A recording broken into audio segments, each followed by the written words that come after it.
Assalamualaikum warahmatullahi wabarakatuh. Perkenalkan, saya Septinanda Laili. Saya mahasiswi Prodi Pendidikan Agama Islam kelas 5A dengan NIM 2012-3353. Pada video kali ini, saya akan membahas materi usul fikih yang berjudul Al-Quran dan metodologinya.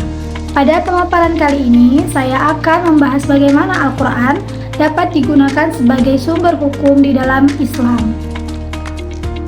Al-Quran adalah kalam Allah yang diturunkan melalui malaikat Jibril kepada Nabi Muhammad SAW yang tujuannya adalah sebagai pedoman kehidupan manusia. Di dalamnya tidak hanya berupa tuntunan ibadah saja, tetapi juga melainkan seluruh aspek kehidupan manusia juga diatur di dalam Al-Quran. Oleh karena itu, memahami Al-Quran tidak hanya membaca teksnya saja, tapi perlu ada metodologi di dalam penetapan ataupun dalam memahami makna Al-Quran tersebut. Metodologi usul fikih ini sangat penting untuk memastikan bahwa penerapan hukum itu sudah sesuai dan benar dengan konteksnya dan sesuai dengan asbabun nuzul dan maqasid asy-syari'ahnya. Karakteristik ayat hukum di dalam Al-Quran. Ayat hukum atau al-ahkam di dalam Al-Quran adalah ayat yang mengatur hubungan manusia dengan Allah atau dengan sesama manusia.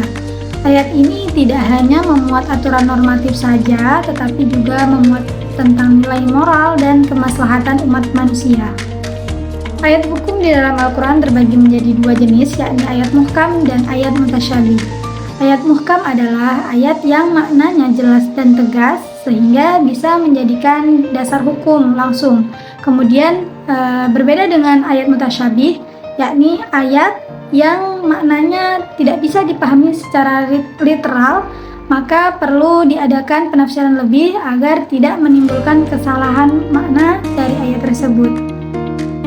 Contoh dari ayat muhkam yang bisa kita temui di dalam Al-Quran yakni yang terdapat pada surah Al-Maidah ayat 38 yang berisi tentang hukum dari pencurian yang berbunyi was-sariqatu faqta'u aydiyahuma jazaa'an bima kasaba nakalam minallah wallahu azizun hakim. Artinya, laki-laki yang mencuri dan perempuan yang mencuri, potonglah kedua tangannya sebagai pembalasan atas perbuatan mereka dan sebagai siksaan dari Allah Subhanahu wa Ta'ala. Ayat ini sudah jelas menggambarkan bahwa hukum dari mencuri adalah memotong kedua tangannya, baik itu perempuan ataupun laki-laki.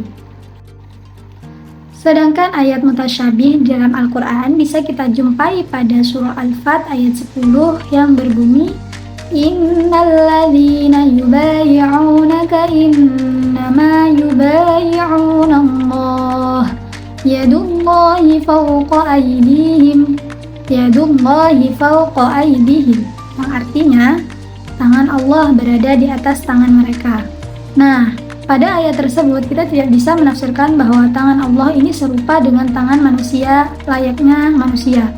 Tetapi para ulama melakukan takwil terhadap ayat tersebut yang menafsirkan bahwa tangan Allah merupakan simbol kekuatan dan kekuasaan dari Allah Subhanahu wa Ta'ala. Metodologi penafsiran ayat hukum ada dua, yakni tafsir bil ma'sur dan tafsir bil ra'yi. Tafsir bil ma'sur artinya penafsiran yang dilakukan berdasarkan riwayat sahih seperti Al-Quran dan hadis Nabi ataupun perkataan para sahabat dan para tabi'in. Sedangkan tafsir bil ra'yi adalah penafsiran yang dilakukan melalui ijtihad dan penalaran rasional. Metodologi penetapan hukum pada ayat Al-Ahkam yakni terbagi menjadi tiga. Yang pertama, nasikh mansukh. Nasikh mansukh adalah penggantian atau penghapusan hukum syar'i oleh hukum lain yang secara mendatang. Contohnya larangan khamr. Kemudian yang kedua, takhsis al-am. Takhsis al-am adalah mempersempit lafaz umum menjadi lafaz yang khusus. Contohnya pada hukum nilai barang curian yang dicuri pada hukum potong tangan. Kemudian yang ketiga yakni taklid al-mutlaq, artinya mengikat hukum yang bersifat mutlak. Contohnya adalah kewajiban memerdekakan budak yang mukminah. Prinsip usul fikih sendiri terbagi menjadi tiga, yakni yang pertama istiqra, artinya menarik kesimpulan itu harus melalui dari berbagai dalil ataupun ayat-ayat lain. Dan yang kedua yakni qiyas, artinya mengaitkan kasus baru dengan kasus yang sudah ada karena memiliki ilat yang sama. Kemudian yang ketiga adalah istidlal atau inferensi hukum, yakni menarik kesimpulan hukum dari argumen sekunder yang memiliki dasar prinsip syariat. Kesimpulannya ialah Al-Quran adalah sebagai sumber hukum utama dalam ajaran Islam dan metodologi tafsir sebagai alat untuk memahami kontekstual dan keautentikan dari Al-Quran tersebut, dan sedangkan prinsip usul fikih itu ialah sebagai alat untuk penetapan hukum supaya adil dan seimbang. Jadi